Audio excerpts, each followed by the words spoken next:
Ayush video করো। আচ্ছা তুমি যেমনি করো করো, ছবি তুলতে পারো, ছবি তুলো। আমার শাপলা কাটা হয়ে গেছে।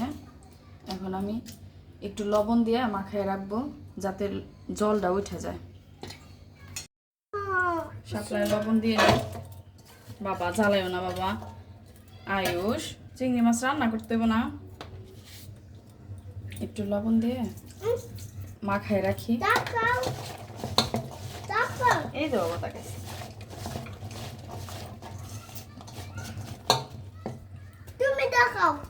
কাঁচামরিচ লাগবে তরকারিতে, শাপলা ভাজিতে। আমরা কাঁচামরিচটা বেশি খাই সব তরকারিতে। আয়ুষ তুমি কিন্তু চিংড়ি মাছ সবগুলো খাই ফেলতেছো, আমি কিন্তু রান্না করে দেবো না।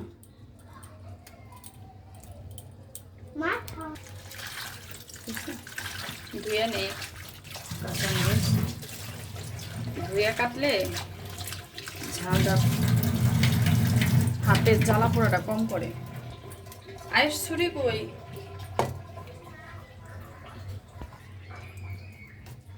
কাঁচামরিচ কাইটে নেই, তারপরে আস্তে আস্তে রান্না একটা একটা করে করে ফেলি।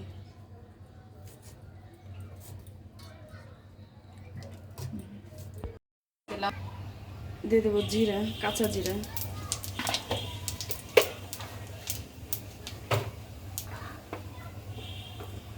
কাঁচা জিরার একটু ভাজা করে নিই।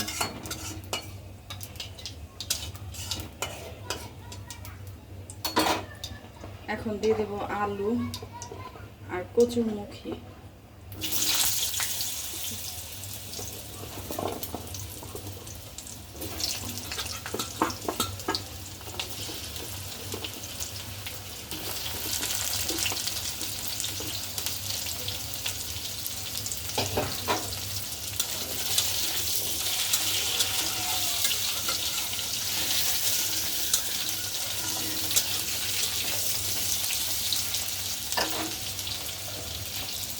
দেবো হালকা একটু লবণ।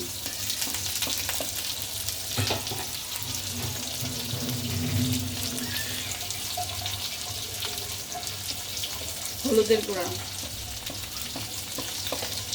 আলু আর কচুরমুখী ভাজি করার জন্য অল্প করে দিতেছি, পরে মাছের ঝোলে আলাদা দেবো।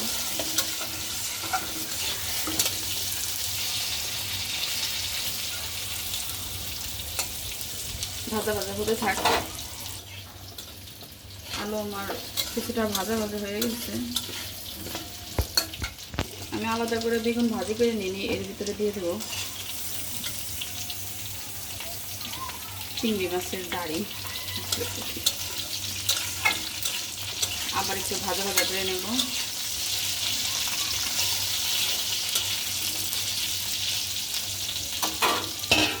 এখন আস্তে আস্তে সব কিছু দিয়ে দেবো।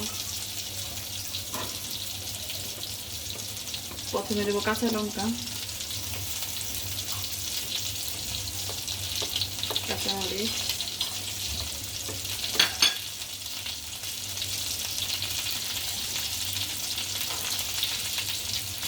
স্বাদ মতো লবণ।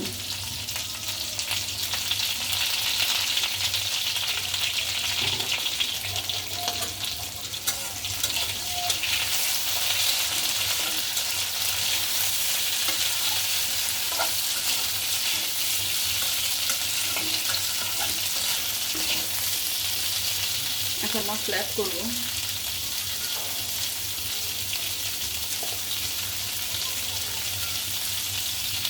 হলুদের ফাঁকি,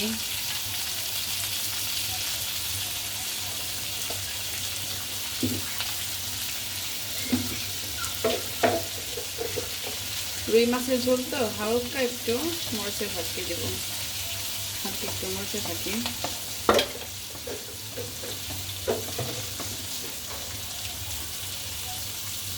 ধনিয়া ফাঁকি,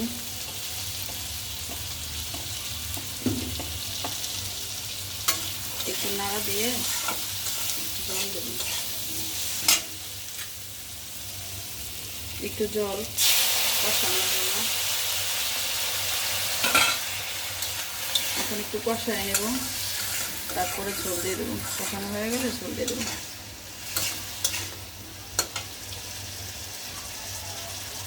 আমার মাছ ভেজে ভাজি করা আছে, এর জন্য আমার আলাদা করে ভাজি করতে হয় নাই। এই মাছ আমি দিয়ে দেবো ঝোলে।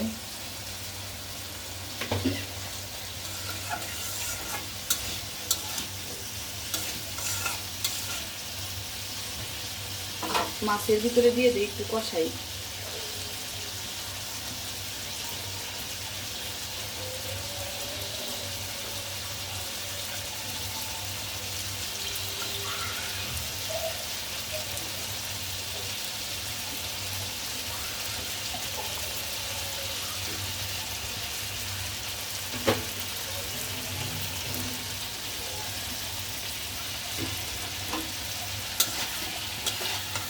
এখন একটু কষাই নিই, আস্তে আস্তে নাড়াচাড়া দিতে হবে, নাহলে মাছ ভেঙে দেবে। অবশ্য ঢেপে ছিল,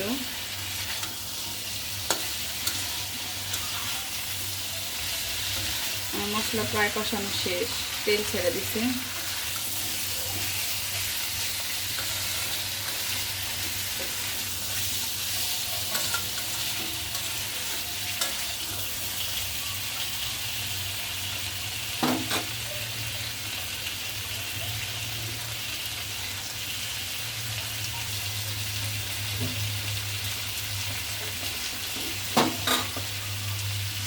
এখন গরম জল দিয়ে দেবো ঝোলে।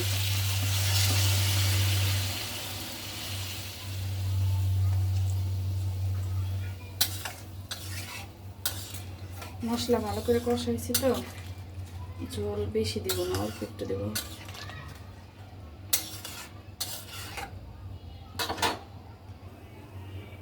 দেখেন আমার শাপলা কত জল উঠে গেছে।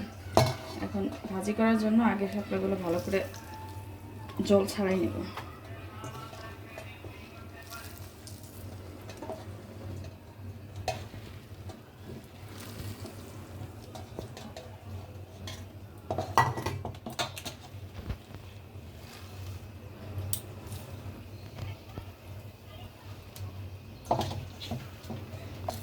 কত জল উঠছে।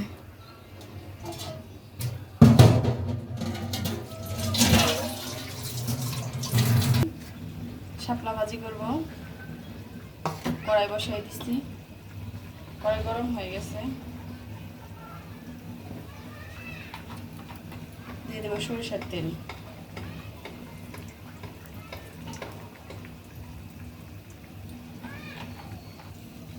দিয়ে দেবো কালো জিরা।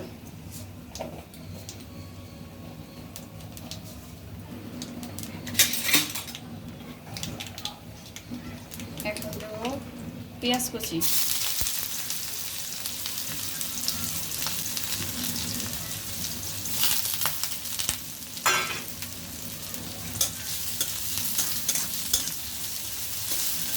ভাজা ভাজা করে নিয়ে একটু হালকা বাদামি কালার করবো। দিয়ে দেবো কাঁচা মরিচ,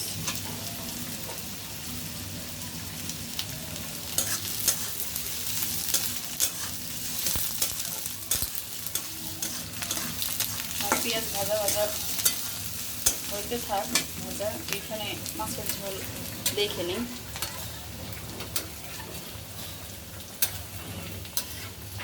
হয়ে গেছে, আর একটু হবে।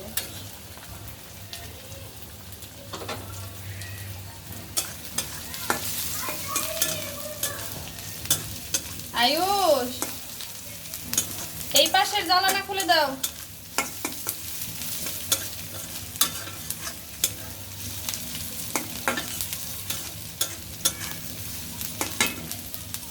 পেঁয়াজটা আমার হালকা ভাজা হয়ে গেছে, আমি এখন দিয়ে দেবো চিংড়ি মাছ।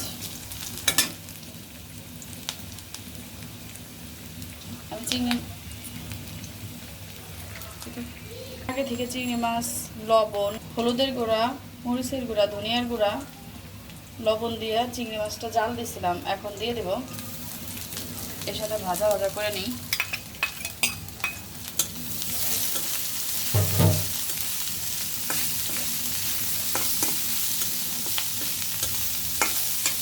দেব শাপলা,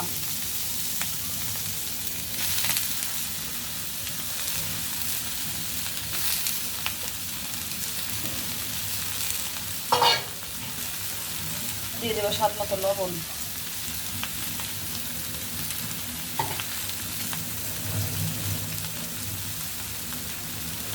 চিংড়ি মাছের লবণ দেওয়া আছে, এর জন্য পরিমাণ মতো দিলাম, বেশি দিলাম না।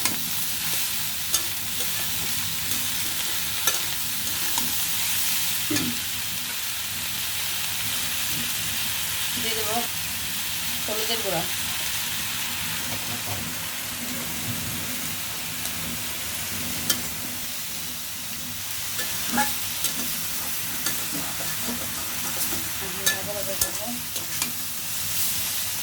শাপলায় অত হলুদ লাগে না, অল্প দিলে অনেক হয়ে যায়, বেশি দিলেও এটা আবার হলুদের গন্ধ বেশি হয়।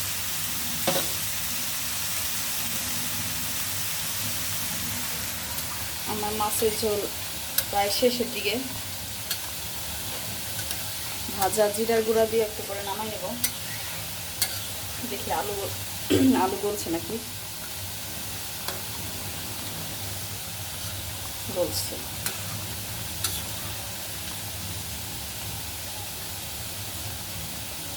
কয়েকটা আলু একটু থেতো করে দেই, তরকারিটা একটু আঠালো হবে না।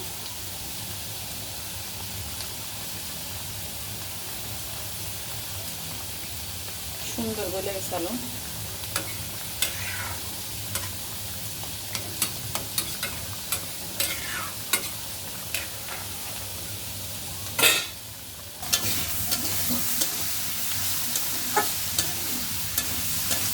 শাপলা থেকে জল উঠে তো,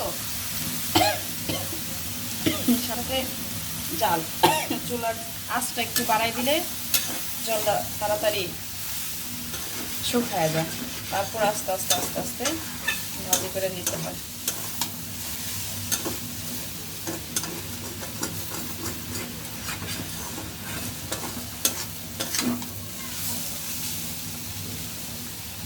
শাপলা ভাজি খেতে থাক।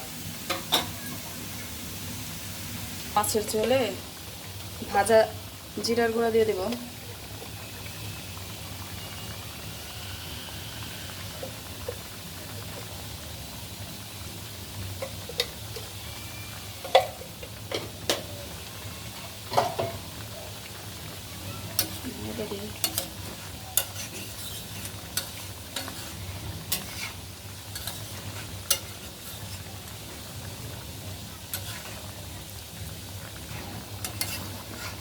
সবাই পেঁয়াজ দিয়ে খান, আমরা পেঁয়াজ ছাড়া মাছের ঝোল রান্না করি।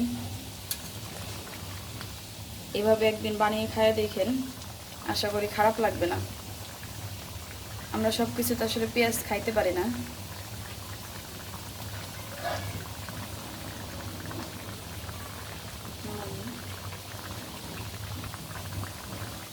আমার রুই মাছের ঝোল হয়ে গেছে, নামাই নেব।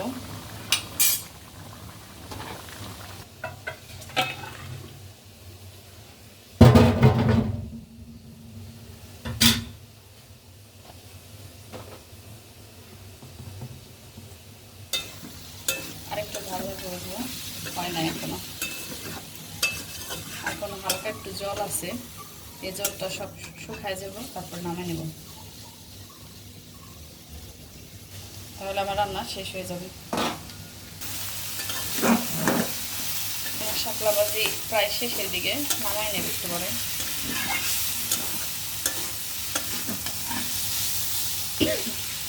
চিংড়ি মাছ দিয়ে এইভাবে শাপলা ভাজি কে কে খান কমেন্ট করে জানাবেন, আর আমার রান্নাগুলো কেমন হয়েছে সবাই বলবেন।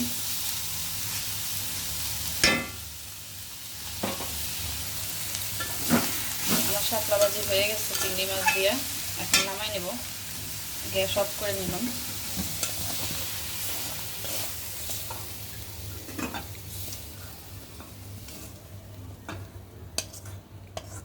তেলটাও বেশি হয়ে গেছে, কম তেল খাইতে চাইলে।